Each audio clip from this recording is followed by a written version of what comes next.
The world that we experience is in no way obvious or rote or matter of fact. The world that we experience is a world that we create.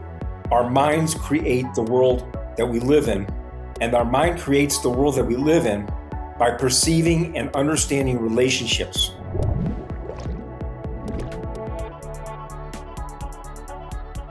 Hello and welcome to Chasing Leviathan. I'm your host, PJ Wehry, and I'm here today with Dr. David Gilden, a professor in the Department of Psychology at the University of Texas, Austin, And we're talking about his book, The Psychology of Human Temporality.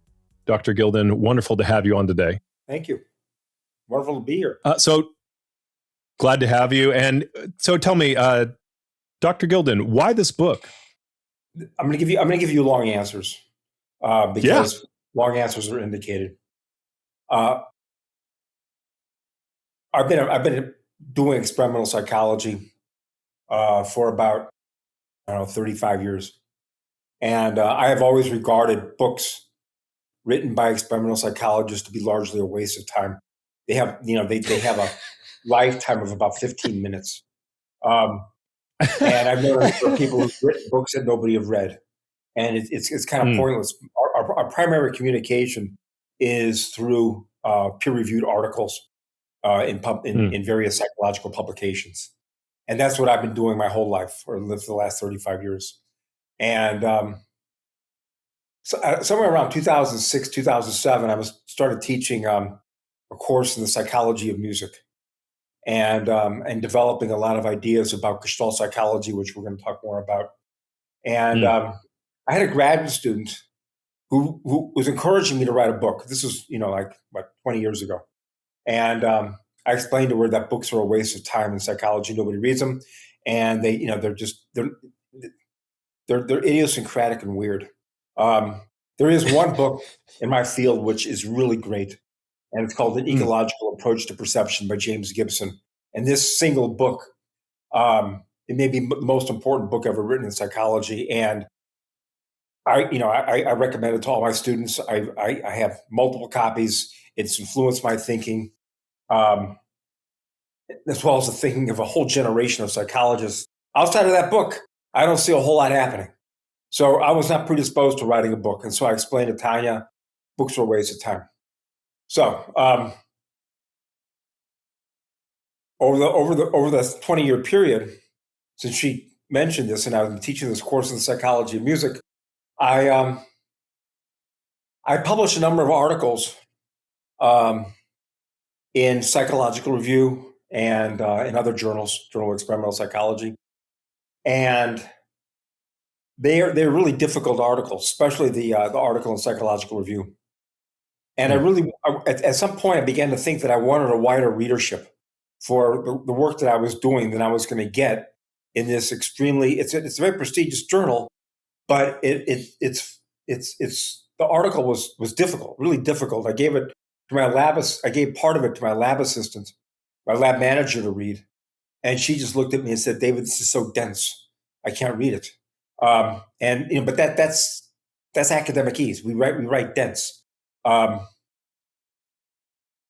then so that was something that was gnawing at me, was that my ideas and my work was not going to get a wide readership because of where it was published and the nature of my writing. And then I got contacted by Cambridge University Press.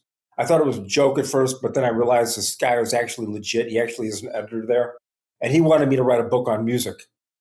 And I countered with the idea that I'll write a book that has a lot of music in it, but I'm going to write a book that has more to do with the human response to the passage of time. And I say the human response to the passage of time as opposed to people's understanding of time, because I'm not interested in people's understanding of time. What they understand about it has to do mostly with regret, remorse, and dread. What I'm interested in is the human response to living in time. And that's why I use the word temporality as opposed to time cognition or time perception.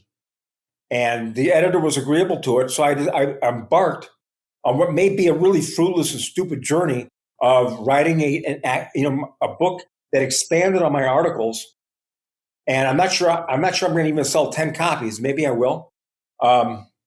Because when we were talking about this before we started taping, you made it clear that this is a difficult book, and it is a difficult book. And I'm wondering if it's too difficult, that it will test anybody's patience. Not realizing that there may be a reward in getting through it, but it is a difficult book. So I wrote a book in order to expand on the ideas in my articles, to provide I want to provide a coherent and connected narrative, so that the whole gist of it was laid out in a more or less linear fashion, so you can see how one idea leads to another. Because where we start and where we end are so remote and so different.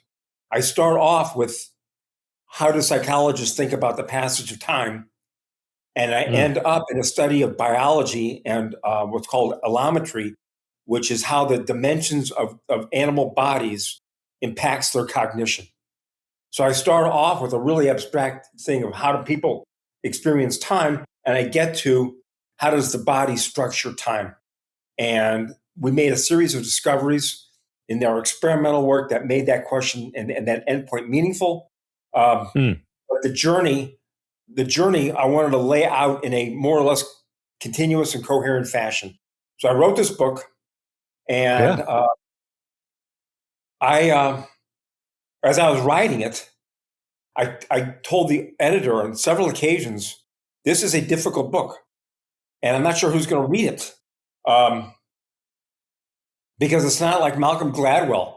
Malcolm Gladwell writes pretty interesting books, but he really writes. He's more accessible. There isn't a single person that can't read Blink or Something with Strangers. I mean, it's not that he dumbs it down, but he's got a convivial style.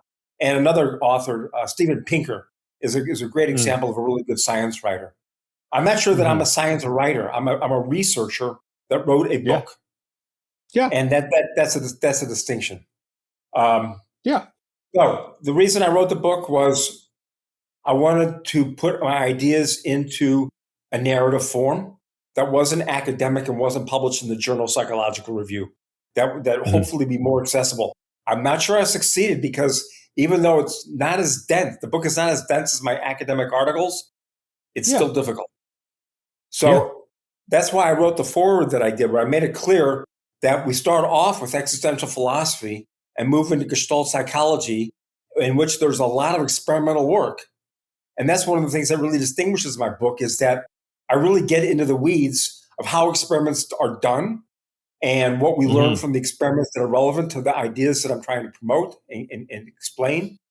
And then I really do get into physics. And so when I was explaining to my brother, I've written a book I'm not sure anybody's going to read, because it actually contains 3 differential equations. I don't write them in calculus form, but they really are. They're what are called rate equations.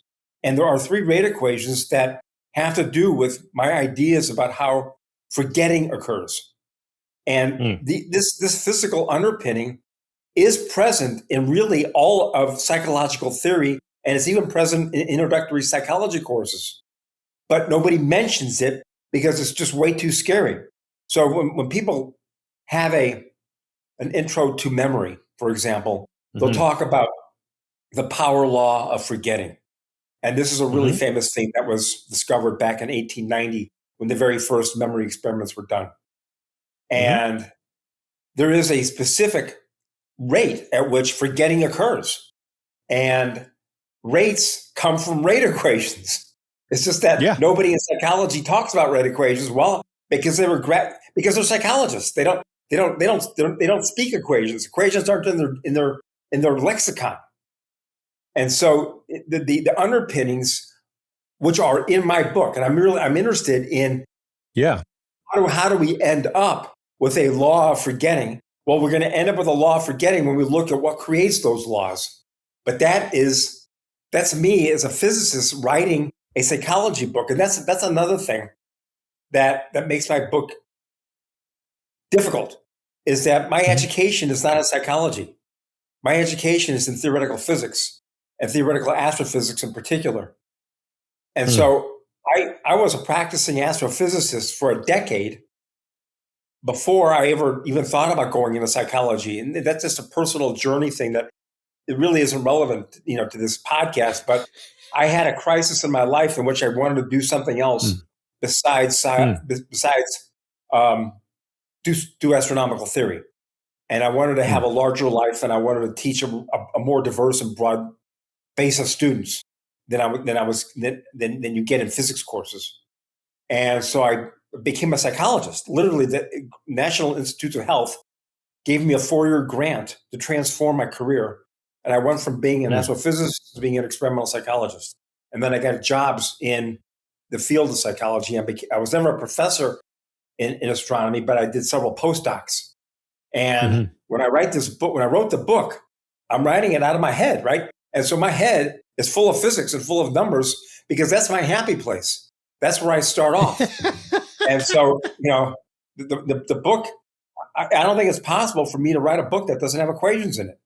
And people's response to that is going to be varied. My brother-in-law, who's a professor at Georgetown in the English department, bless his heart, he bought the book out of his own money, and he put it down when he hit the first equation. And then he told my sister, I need to go back and learn calculus.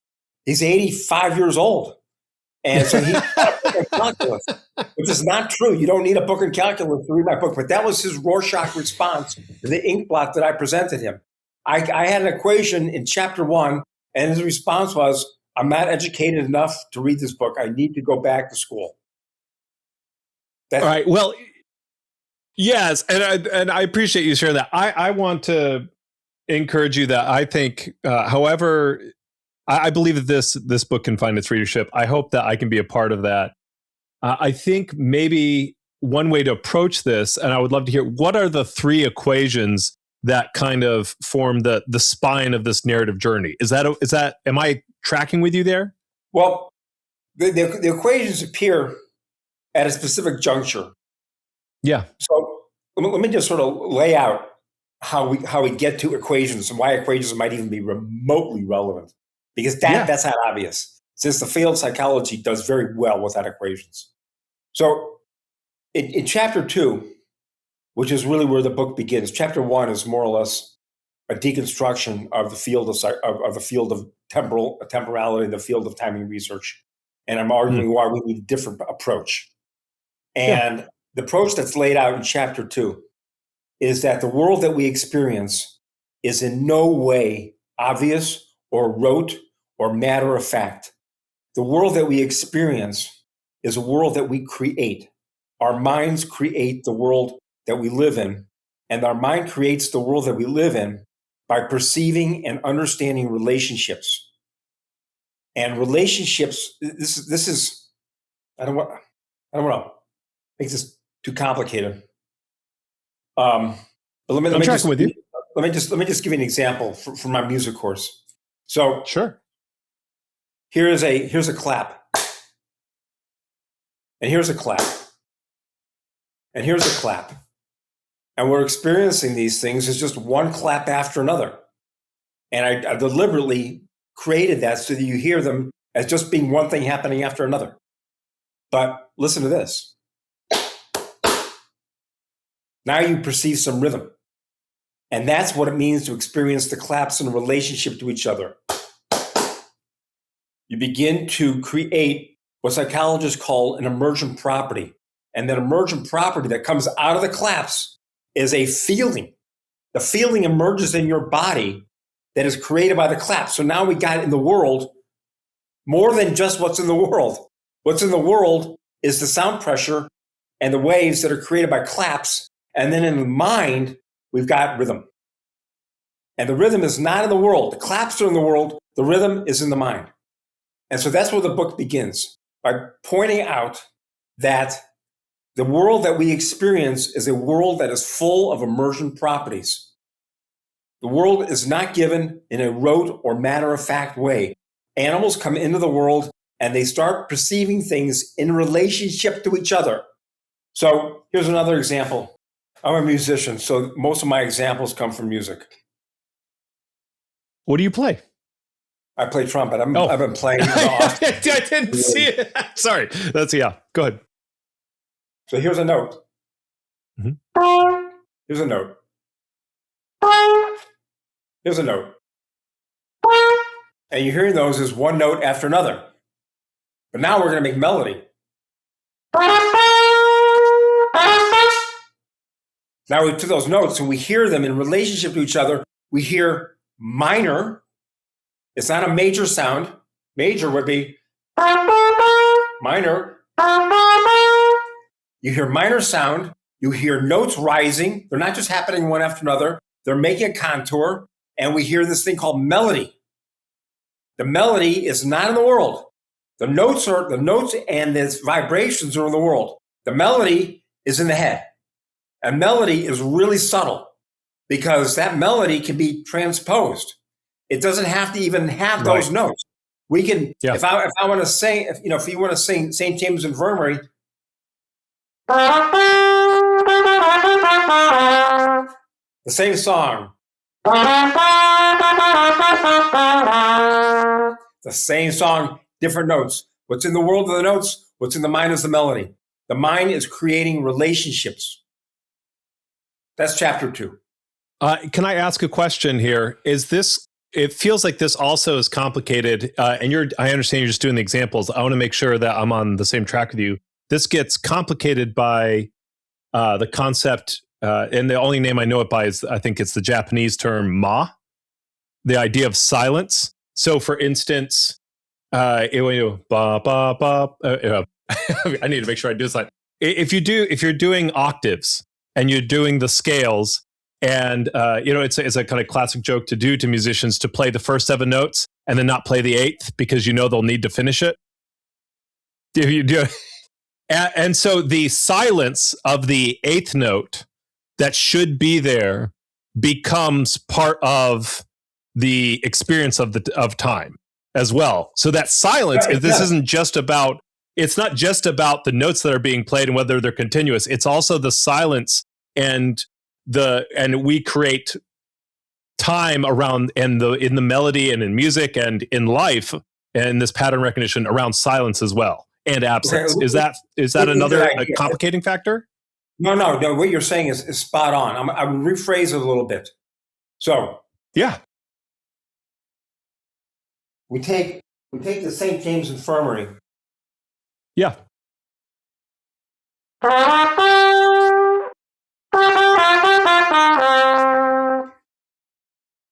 And the notes are connecting to each other. Yeah. And they're making minor sounds, and they're making contours that go up, and then the contour goes down. And all of this is the notes coming in a relationship with each other. Now we're going to get to chapter 3. What happens when you start spacing the notes out? You were talking about spacing out that last member of the scale. What happens when you start spacing things out? I'm going to play a different tune so that you don't try and rehearse it in your head.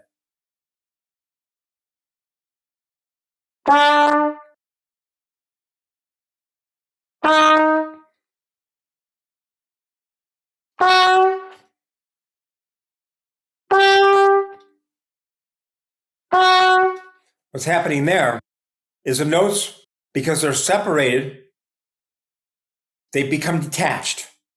And you no longer hear them in their connected form.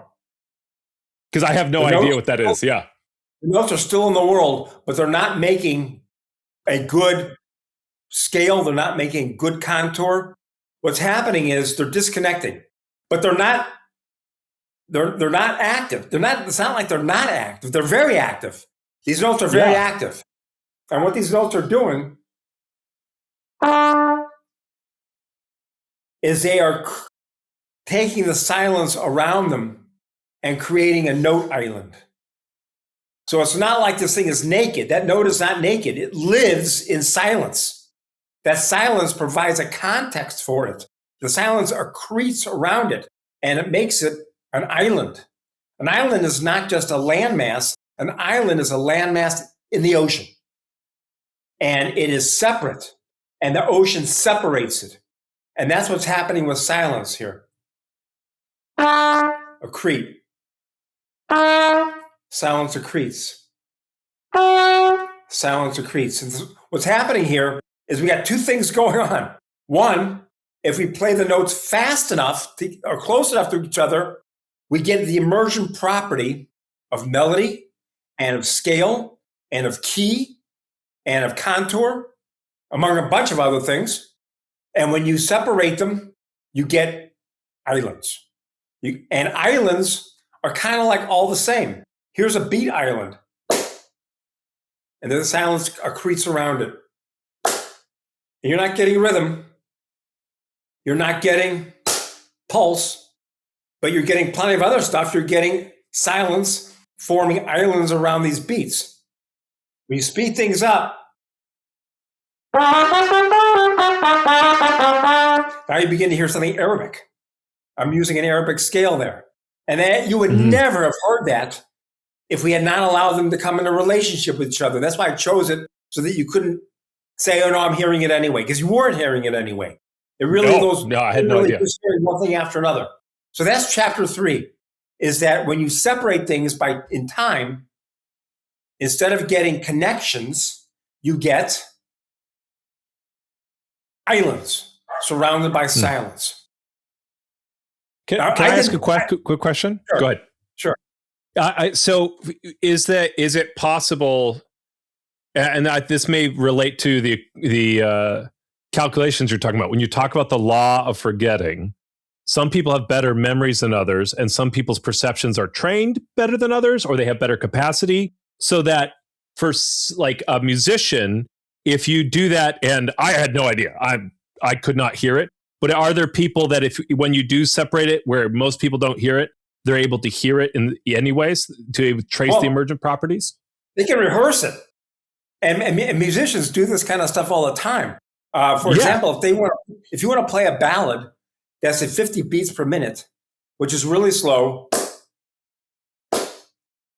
in order to play in time and know where the beat is, oftentimes what a musician will do is they'll subdivide the interval. And musicians will play other kinds of games. And so if they want to hear an interval, they'll sing it to themselves. But you don't have to sing it out loud. You can sing it in your head. Yes. But 1 and 2 and 3. Yes. Yeah. But I'm going to make something really clear here. Yeah. Unless you're doing that kind of stuff and you know those, I would call those crutches or strategies. Everybody's the same pretty much. I'm going to elaborate on that. But please, I'm going to argue that this idea of separating things is common to all people. We all lose our connections, and we lose connections in a kind of general and global way. Now, I did not discover this. This is well known ever since people started thinking about Gestalt psychology. And in fact, I'm sure that it's been well known in human communities forever anyway. But psychologists have been talking about this stuff for about 50 years. And there's one person in particular whom everybody cites. He's sort of the grandfather of of the human experience of time.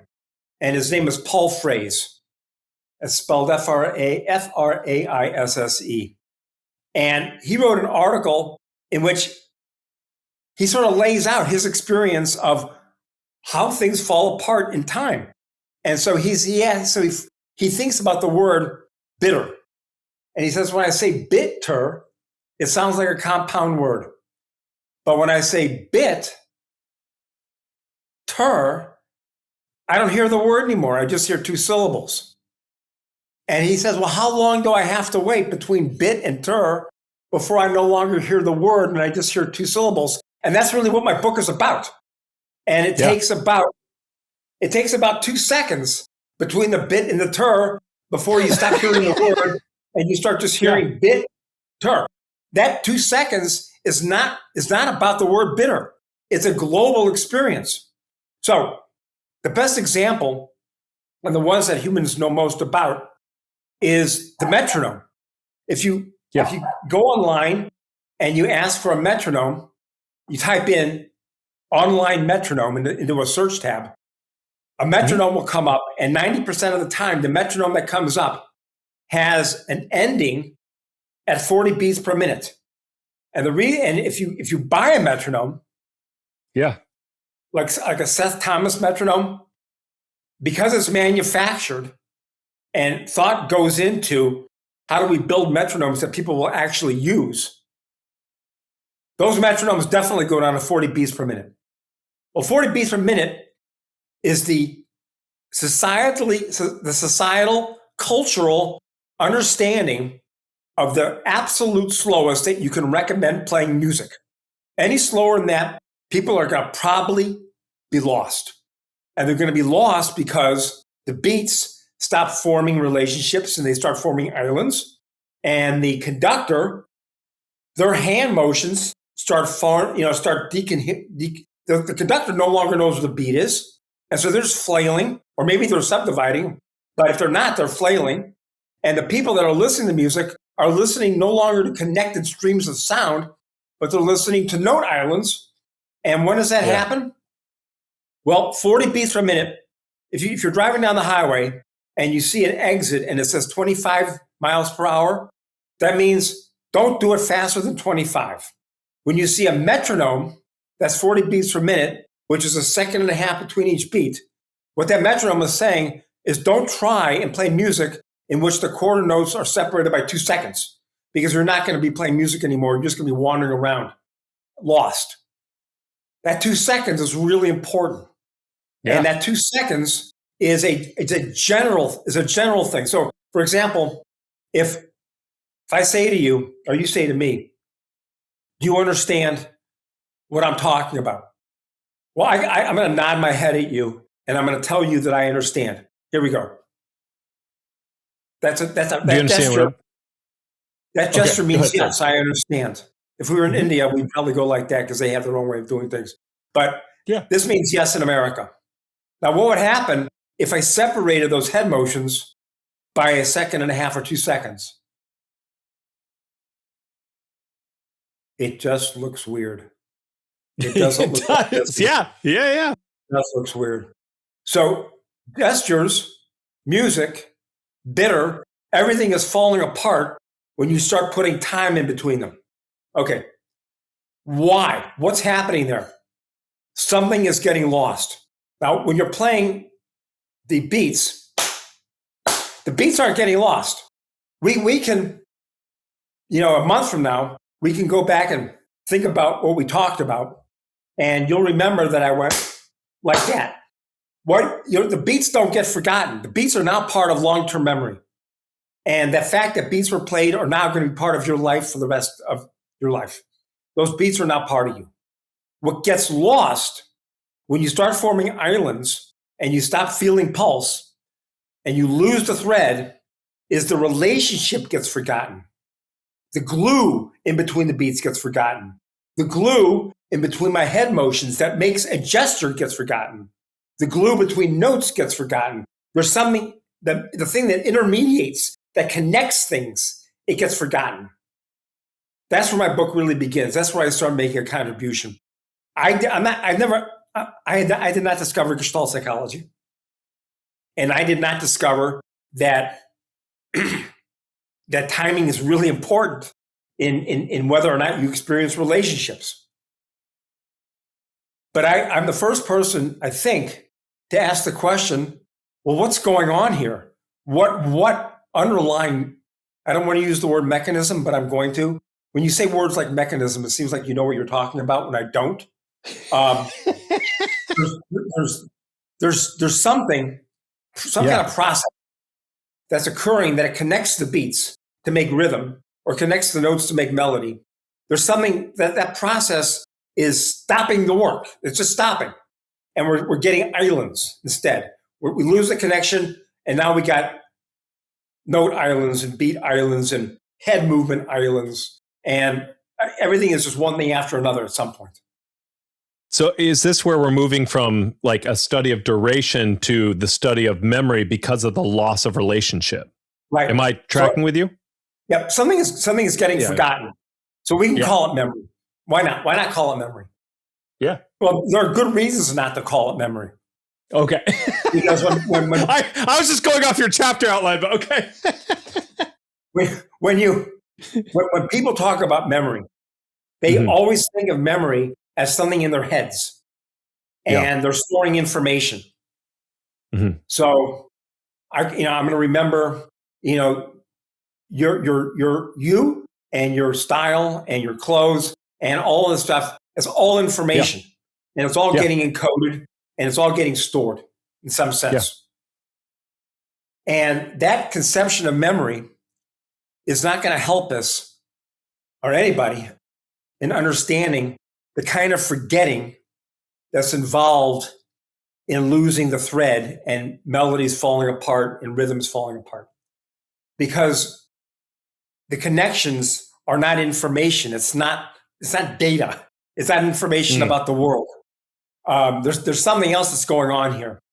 And this is where me as a physicist, really, I step into the picture at this point.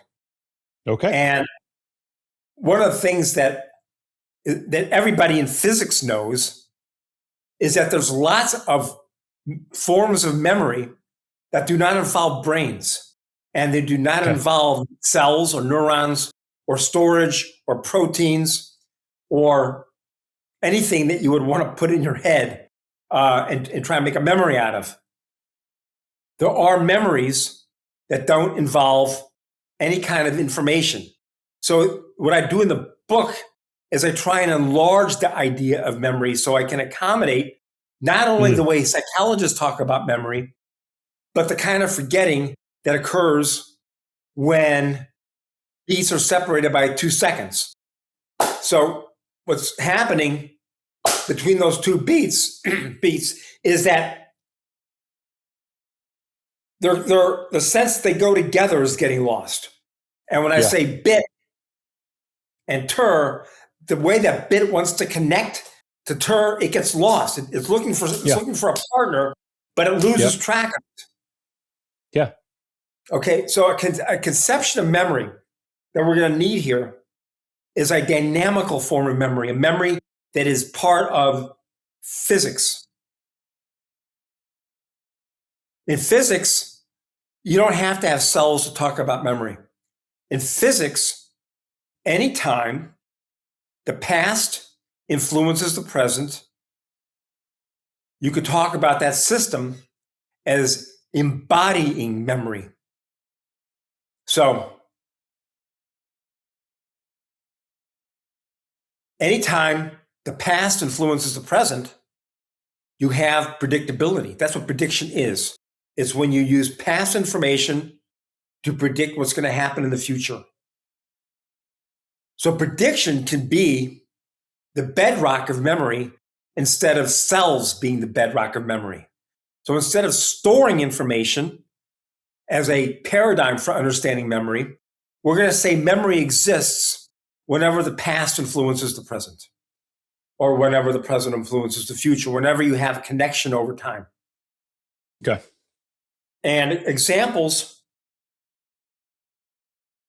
of systems that involve memory are everywhere, literally. They're just not in psychology. In psychology, people talk about memory just in terms of storage and neural assemblies. But like right now, there's an El Nino that's forming. Yeah. And it's in the news every day. Yep. And what people are saying is what's happening over here in South America is going to lead to weather patterns in the United States. And what they're saying is we can predict the weather in the United States in 5 months or 4 months from the weather that's occurring right now in South America. And that is because weather systems embody memory. The weather that you're having today is influenced by all the things that happened in the past, as well as things that are happening today. And that's the reason you can have weather prediction, is that weather systems carry past episodes into the present. And it may not be a comfortable way to think about memory, but because you can predict the weather to a certain extent. The weather embodies memory. It is a memory-laden system. Another example of a system with memory are financial markets. In fact, almost all economic situations involve memory. So when you look at the Dow Jones average can be predicted. Not great. But if the Dow Jones closes today at 51,000, which I think is sort of where it is right now, it's not going to, when it closes tomorrow, I guarantee it's going to be pretty close to 51,000. That's a lot of memory. And the reason that I know that is that the stock market opens in the morning where it closed in the evening before. It carries that forward in time. So the stock market is guaranteed to have memory by virtue of the way that we play the stock market game. That it's not like on June 9th, we start over and every company in the world has an IPO and we find out what the market's worth on that day. We don't do that. Right. We take all these stocks had IPOs at one time, and those IPOs have been carrying forward in time since then in a way that the closing on day one is the opening on day two. And so the stock market has a ton of memory, but obviously it's not remembering anything. The stock market doesn't have cells. It doesn't have neurons, but yet it embodies memory and it has trajectory. Another example, which is going to be really uncomfortable, is that when you throw an object, that object embodies memory. That object, yes, while it's on a trajectory, is telling you what its initial velocity and initial position were. And it carries the initial conditions forward in time. That's the only reason you can have moon launches and rocket ships and satellites, is that you can predict where they're going to be because they carry the past into the present and future. That is memory. And that is not a comfortable idea because in a ball, there are no cells. And so it's really hard to think of this thing as having memory. It doesn't have memory. It embodies memory. It displays memory. The memory is in the system. It's not in the ball. It's so hard to think about it that way. The memory is in the system of finance. It's not in a stock. The memory is in the weather system. It's not in a raindrop. It's a really abstract way of thinking about memory. But we're going to need that to understand how the mind loses its thread and creates islands. Yes. There's a couple things, if you don't mind, and I'm just trying to make sure that I'm tracking with you. The first one is, if I'm understanding you correctly, one of the reasons, if I'm understanding, whenever it's applied to social construction, we get lost because we want to think we're special, but because we participate in the process, we focus on our participation rather than the continuity of the embodied memory. Well, I think that there's more than one thing that's true here. And what you said is definitely true, is that we see ourselves as having agency. And so we want to be involved and we want to have the memory in us. Yeah. But there's another reason, and not different from yours. Sure. But the one that I obsess about is that there's a really strong metaphor in human language and human understanding, and that is the metaphor of containment. And when we think about information, we think about information as something which we contain. And if we're going to contain it, then we have to have a container. And that container is called the brain or the cerebellum or whatever part of the brain we're talking about that does the containment. And that's a really comfortable idea for us let me think about it even at a deeper level philosophically. Mm-hmm. Our primary attitude towards the world is that we share a world with objects. And objects come in a variety of forms. Some of the objects that we deal with are facts. You may not think about a fact as an object, but it is an item. So when I say 2 + 2 = 4, it is an individuated, true thing, and it stands by itself. And it is a thing. That item, to the extent that you know it, is something that can be stored. That is a fact that can be put somewhere, and it's placeable. And 2 + 2 = 4. If it is a thing that can be placed, then it gets placed in memory. And so memory is not a fact; it's a relation. Well, it's an object. Okay, it's an object. I was guessing. It's individuated. It's a thing. And when people talk about, I mean, just think about it. The fact that we can talk about having facts, that means we have more than one. When you put that S on the end, that means that you have a collection of them. What kinds of things exist in collections? Objects. Objects exist in collections. We have many objects, and they all surround us, and they're collected. And that's what happens with facts, is they get collected. Well, what makes them collectible? What makes them collectible, and we can put S on the end of fact, is that they are an item. They are a thing. And therefore, they can be put into our head. And when we remember them and think about them, they become retrieved. Well, what is it when you retrieve something? You put your little hand in and you grab it. It's grabbable. It's like a claw machine. About a fact that you can grab it. Yeah. And you can nourish it. And you can enjoy it. It's a thing. It's an it. All of that kind of thinking is wonderful. Yeah. But it's not the kind of thing that physicists talk about when they're talking about the weather having memory. You can point at a raindrop, but the memory's not on the raindrop. And you can point at a cloud, but the memory's not on the cloud. The memory is in all the relationships that surround the cloud and the rain. And the same thing is true of the stock market. There are forces that cause the stock market to go up and down, and they can make the stock market really unpredictable.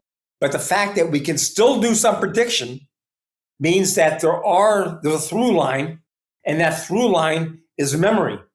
Even though Tesla stock does not have memory. It's the stock, it's whatever it's worth, it doesn't have neurons. So what I do in this book is I ask what kind of memory might be involved in losing relationships in the mind. Mm-hmm. And the metaphor, and I am speaking metaphorically, is the idea of cooling or decay. That what happens in the mind when you hear a beat or you hear a note is that the brain gets activated in some way, that there's some energy state that it enters into. And then it begins to deactivate. And there's a period of decay. It is metaphorically just like the cooling of coffee. You heat the coffee up, and then you set it out. And while that coffee is sitting on the table and warm, you can drink it and you can experience the deliciousness of the past heating. It's not a room temperature. It's hot for a while. And while it's hot, you can say that this coffee has been prepared and been brewed. It's carrying forward the brewing from the past into the present. And what it's doing is following something called Newton's law of cooling. And eventually, what's going to happen is the coffee is going to cool off and enter room temperature.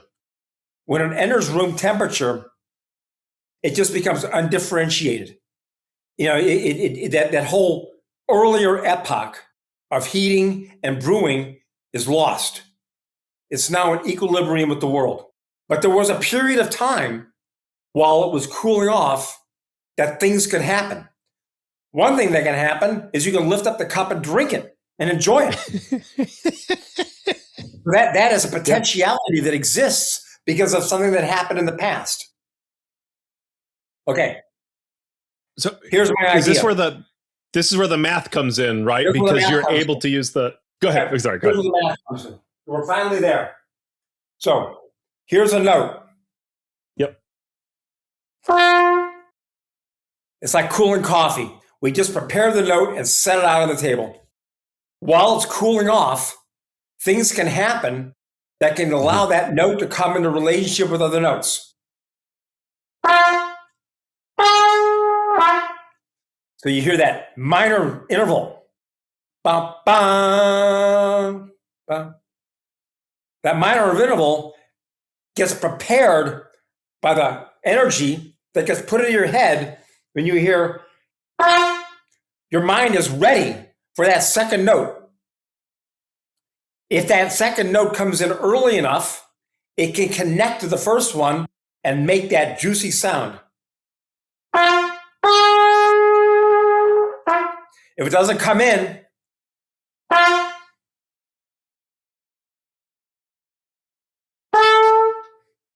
I played a major thing, so it sounded different. It just But it just happens. It's not juicy anymore. Yeah. So it's like you put the coffee out, it cools, and now you drink it. It's like, there's nothing happening here. The same thing is happening in the mind. When you hear something or experience something, you get something, some juice, some energy. And during the cooling off period, there is a period of time where you can make connections. Beats, if they come in early enough, can make rhythms. If they don't come in, they cool off. It's hard to think about beats cooling off, but that's the way I think about it. The beats cool off, the notes cool off, my head motion cools off and no longer makes a nod. Anything that you experience is going to create a pulse of energy. And that energy, for that lifetime that it's around, is available to create relationships and connections in these emergent properties. It's able to do the Gestalt thing. It's able to create the world literally that we live in. But if it cools off, that opportunity is lost. And then we just hear islands, or we see islands.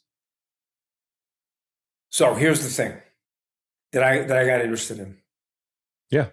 What is the nature of the decay process? If we're going to use the word decay, which sounds really sciencey, it sounds like we know what we're talking about, then we should be able to talk about, well, what is it? How does the decay? What happens? What happens during the decay? Can we understand that given? I want to make something really clear here. I do not understand how melody happens in the mind. I do not understand how rhythm happens in the mind. I do not understand how yes happens in the mind. All these emergent properties are way beyond psychology. Nobody understands this stuff. But we can make an observation, which is if you insert enough time in between beats, or in between notes, in between head motions, you kill off the relationships.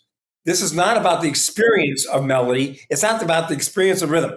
What we're asking is a much simpler, and this is important, it's a much more tractable question, which is, why are we losing the thread? What's happening?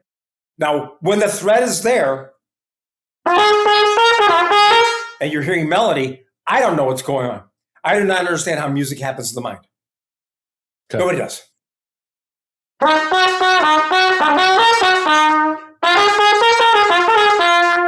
Same melody, different chord structures. Why? Why do I hear them as being the same? What am I even hearing?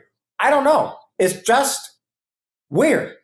But what's not weird and not inexplicable is a really simple observation. I wouldn't want to call it a fact, just call it an observation, which is when you separate things in time, those relationships fall apart. That falling apart, we're going to call decay. And the story, which it's the metaphor, is that it's like the cooling of coffee. You heat something up and then it cools. You hear a beat, your mind gets heated up. And while it's warm, it can create connections to other beats. And if it does, you'll experience rhythm. When you hear a note, it creates a pulse of energy. It heats your mind up. If another note comes in soon enough before it cools, you can experience melody. You see somebody push their head forward. If it's accompanied by another push, soon enough, you experience yes. Otherwise, it just looks basic. It doesn't look like anything. So, if we take this metaphor of cooling seriously, then we can do some physics. And that's where the book starts getting a little complicated. So you can ask the question, how do physicists think about decay? How do psychologists think about decay, even though they don't use the word? There are, historically,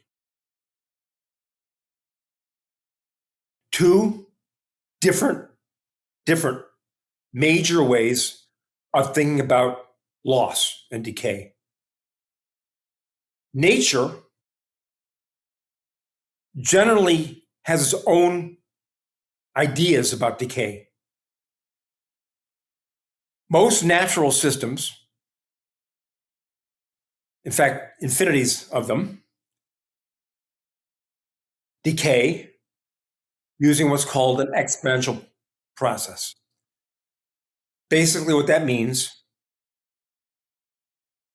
is that the rate of decay is simply proportional to the amount of stuff that is there to lose. The rate at which you lose things is basically given by how much you have to lose.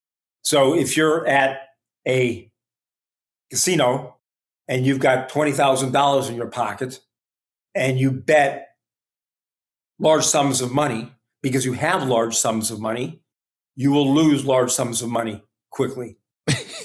But if you only have $20 and you can't bet large sums of money, you'll still lose, but you'll lose small sums. If you look at a lake might have 1 trillion gallons in it. I have no idea. The rate at which evaporation occurs off the surface of a lake, you're going to be losing 1 million gallons a day, maybe. But if you look at a teaspoon of water, you're going to lose, I don't know, 1 gram a day. The amount that you have, the rate at which you lose stuff in nature is just generally given by how much there is to lose. That's the way nature works. It makes sense. When you have more to lose, you're going to lose it faster. You're going to lose in larger chunks. Yeah, go on. Yeah, my apologies. Yeah, so when you're talking about the coffee, the rate of the heat loss decreases as it goes down towards room temperature, right? Because it has less heat to lose. And so it looks like a J curve. It's logarithmic, correct? Am I saying that right? Well, you're really close. Actually, it's a matter of some discussion. Okay. But Newton, he had his own ideas, and he created what's called Newton's law of cooling. And Newton's law of cooling is not that it's logarithmic, but it's that it follows this exponential form. It actually, his idea was that cooling of coffee follows the same law as the decay of radioactivity in a nuclear reactor or in an Armageddon. But there would be different. So the rate at which you get decay in a nuclear reactor, I mean, this is the big issue. So the reason we don't have a lot of nuclear reactors is 2 reasons. One, 3 Mile Island, and that really scared people. And then the second reason that we don't have nuclear reactors is because no one's ever really figured out where to put nuclear waste. Nuclear waste is a problem because the lifetime, the rate at which the decay occurs, is on the time scale of thousands and tens of thousands of years, which means you have to find very stable geological formations that will be around for the entire lifetime while the radioactivity is there. Coffee cools in about 10 minutes.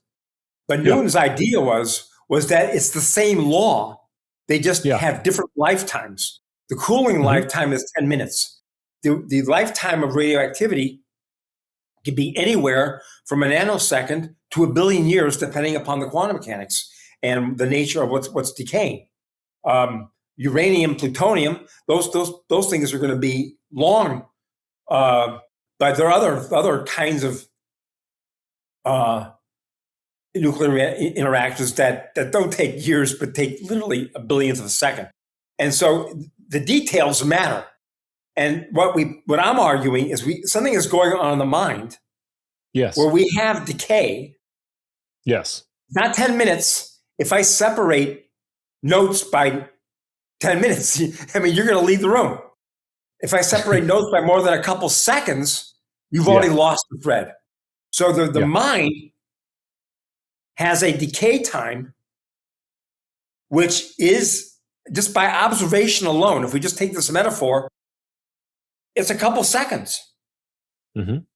Now, I don't know where that comes from. This is not a biological theory. Okay. This is I would call this a formal theory, where we make a formal observation that things fall apart when separated by a couple seconds. And we're going to think about this as a decay process, which means that we have a decay lifetime, which lasts a couple seconds. So the energy in the mind lasts, for whatever reason, and I speculate on this, but it's just speculation. For whatever reason, we have a decay lifetime that is set by it's set, I think it's set by our ecology. I don't think the mind has its own properties. I think the mind is always responding to the world in which the mind is living in. And so if we have a 2-second lifetime for the decay of this energy thing that's creating connections, it's because of the way we move around the world, and it has something to do with the kind of animals we are. It's not a property of calcium or potassium or the membranes that, in which those ions flow. Yeah. Okay. I mean, that's the way I think. I mean, we have a lot of wet stuff going on in our heads, but almost all of it is in service of something that we're trying to do as animals. And so the question that I always ask is not what is inside of the head, but what is the head inside of? And I didn't make that up. That's somebody else's quote. Can you say that one more time? Ask not what is inside the head. Ask what is the head is inside of. And when you ask what the head is inside of, then you'll understand what's going on inside of the head. When you want to understand the neural interactions and the neural constants and the neural chemistry and the way things work out in the brain, what you really want to look at is not the brain, but the ecology in which the head that contains the brain is situated. This goes back to the James Gibson book that you mentioned earlier. This is Gibson and people that followed him. But Gibson really started this whole thing off. How does, if you don't mind me asking, go on. How does this tie to, you said it's not a biological, it's a formal theory, but you end with, and I had to look up the word allometry, and I don't even know if I'm saying it right. So I'm gonna let's get there. We can get there in about 1 minute. Here we go. So I asked the question, what kind of decay do we have? Well, I'm not a big fan of Occam's razor, but I happen to think it's still a pretty smart idea. And that is, all things equal, the simplest thing is probably true, which is why I'm not a conspiracy theorist, because conspiracies require a lot of moving parts and a lot of cooperation. And so that's probably why conspiracies are generally not true. They could be true if people actually could cooperate with each other, but generally, because we're not that cooperative, we're not going to be able to create the edifices that are required to construct a conspiracy. The reality is that nature generally does operate using the simplest thing possible. And the simplest decay form possible is when the rate of decay is just proportional to the amount of stuff that's there to lose. And that is how nature pretty much operates. And that means that there is going to be exponential decay. And if you have exponential decay, you're going to have what's called a lifetime. Coffee has a lifetime. The decay process in uranium has a lifetime. And this is a word that we're experienced with. So, but now we can ask the question: What's the lifetime of human attention? What creates the 2 lifetime? seconds. What creates the lifetime? Exactly. What creates it? It can't. It's not given to us by God. Something created the lifetime. Why do we have it? What? How did this happen to us? So that's why I don't know the answer to this. But somewhere when I was a postdoc, I really got interested in some work that was being done in biology in the 1930s. And it had to do with size scaling in plants and animals. And one of the really interesting things that was discovered in the early 20th century was that animals' bodies, in particular their body size, has a huge impact on their physiology, and it has a big impact on their behavior, how they can move, and it has a big impact on what's called their morphology. So there's three areas where body size comes into play. Morphology, the way the body looks and how it's structured. The physiology, their metabolism, their blood flow, their respiration, their heartbeat. That's all influenced by body size. And their behavior, how they move through space. And there was this guy named Kleiber, who in 1932 published this amazing article in which he showed that all the animals, all the mammals at least that he looked at, when you plot their resting basal metabolism against their mass, you don't get a scattergram. What you get is this incredibly linear, lawful relationship.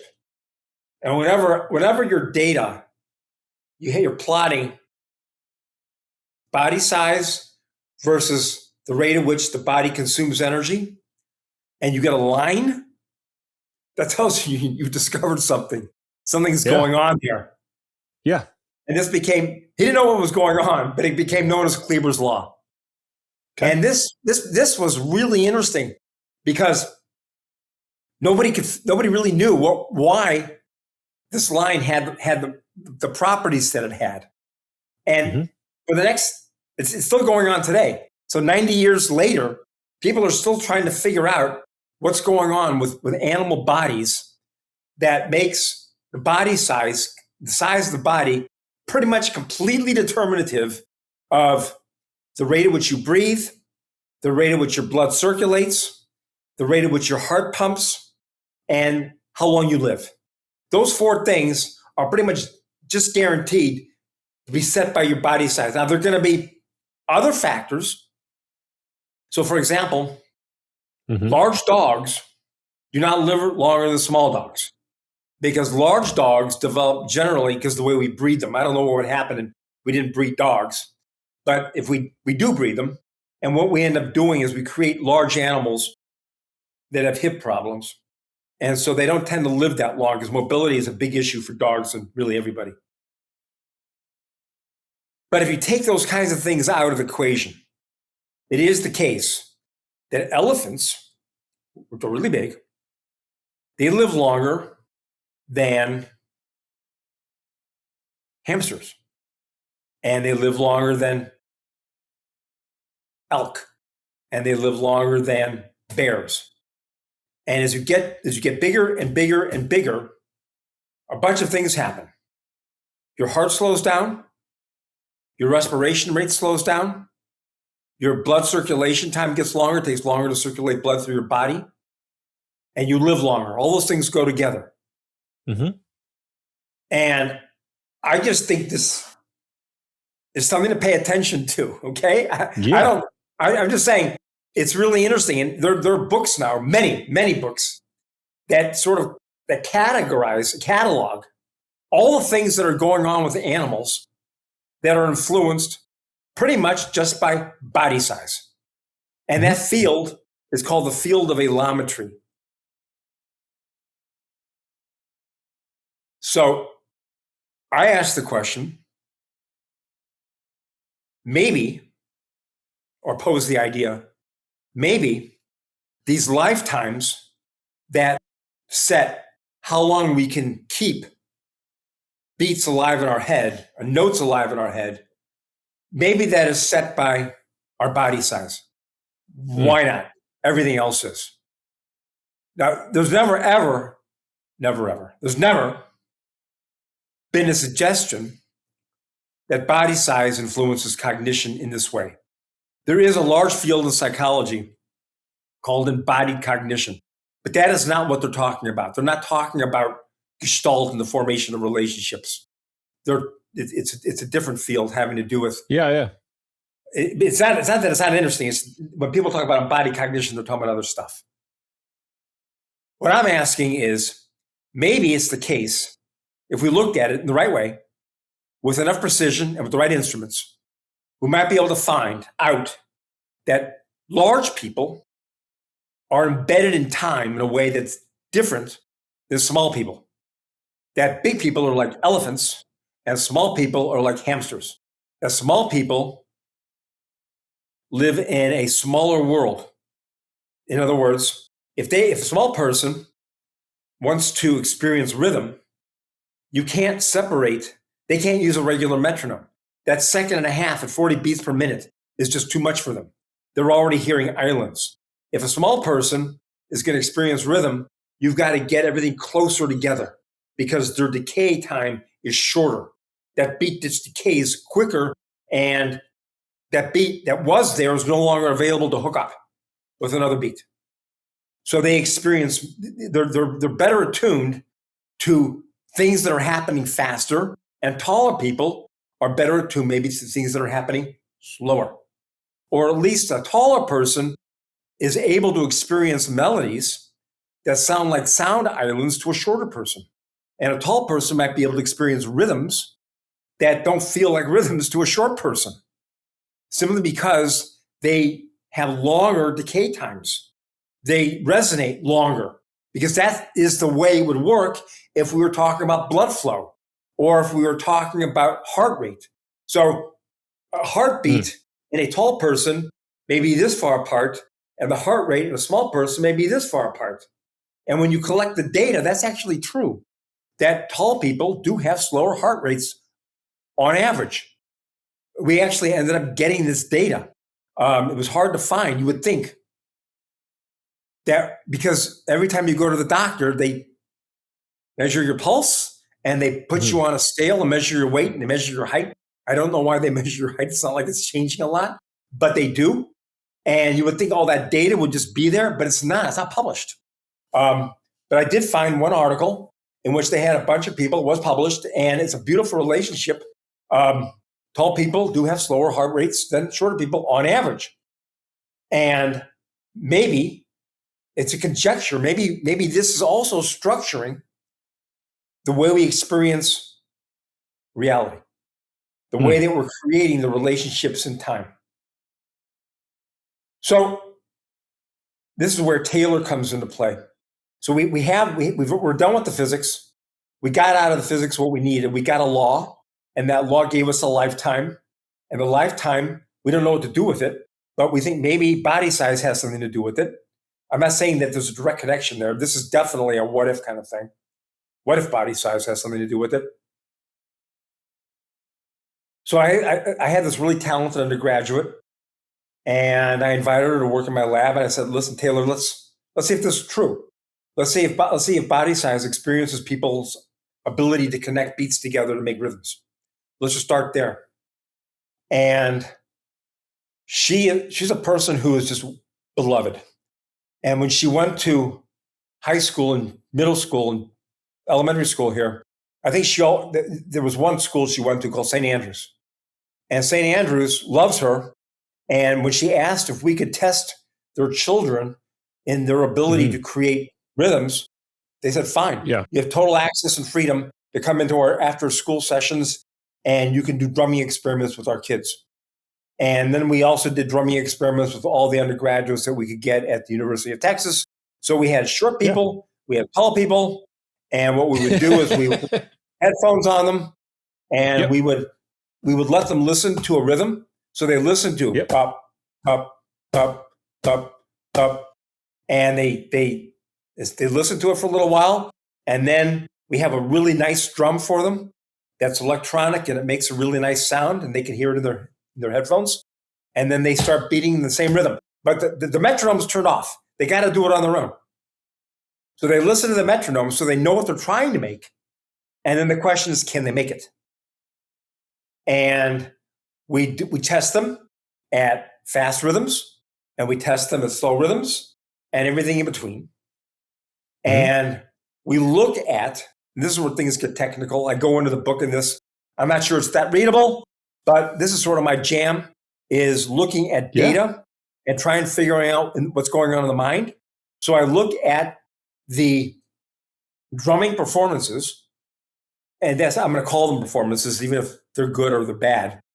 We look at their performances, and we try and figure out whether a performance is exemplifying solid rhythmic feel, or whether it's exemplifying being lost, or whether it's exemplifying sort of like I'm feeling a little rhythm, but I'm almost lost. So there's really three different areas that we're trying to parse out here. Mm-hmm. And we do it person by person. Each person gives us a bunch of performances. We look at them all. Yep.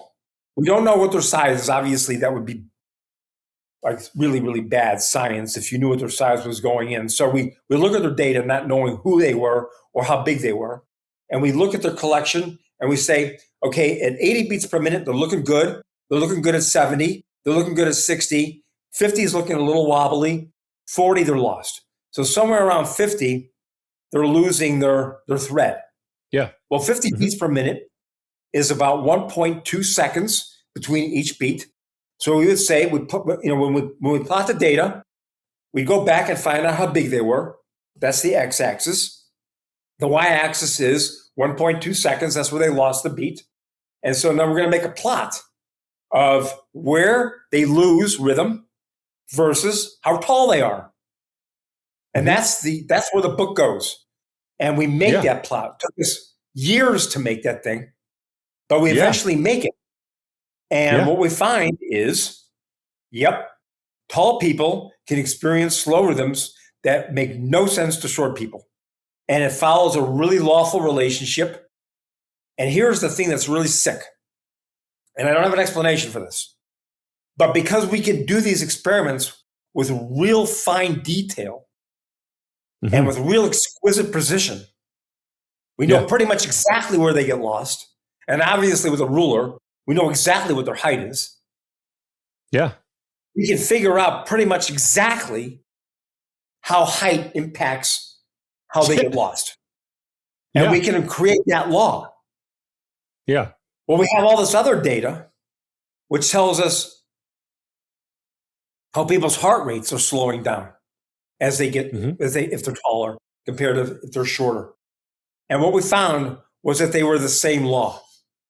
Yeah. Is it Kleiber's law then for the attention span? It was not Kleiber's law. It was a different law. Actually, nobody knows exactly what Kleiber's law is. But some people think, I say some people, I sound like a politician. Some people think. There is some evidence that Kleiber's law is actually really simple. The simplest thing that might explain the rate at which your cells produce energy in basal metabolism, the simplest thing that could be true about that is that your cells are just replenishing the rate at which energy is radiating off your body. Because your skin is at, 98 degrees. Yeah. Or below it, your body is at 98 degrees. And then there's your skin.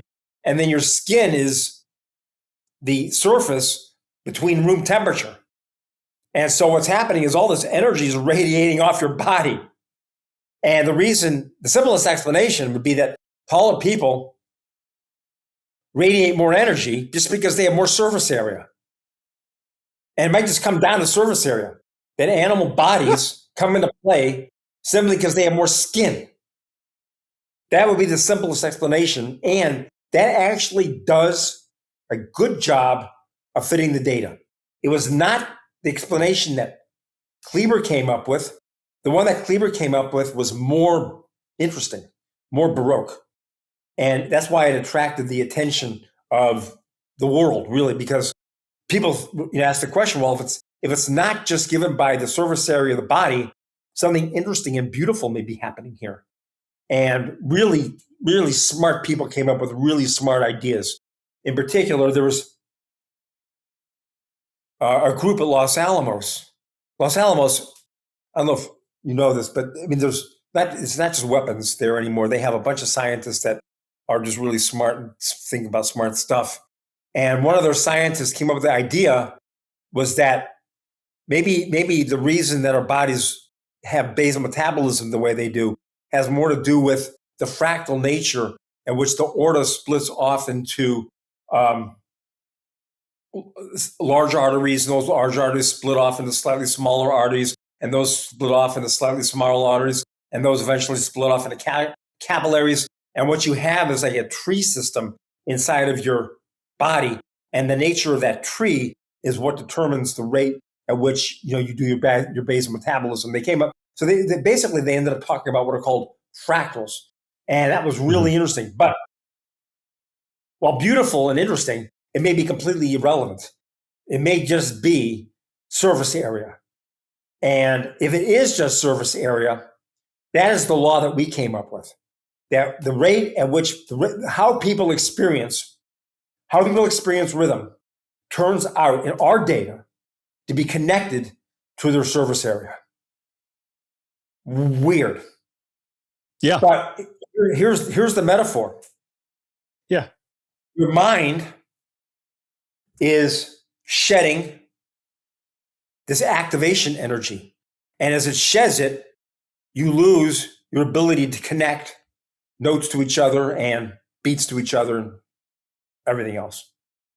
That shedding is actually mirroring the way that your body sheds heat off the surface of the body. Yeah. And that is what we found, was that the body ends up getting reflected in the shedding of activation. The shedding of heat and the shedding of activation turn out to follow the same law. And the reason that we can talk about laws in an intelligent and focused manner is that we have the experimental data. And the experimental data gives us the purview and the right to talk about the shape of the data.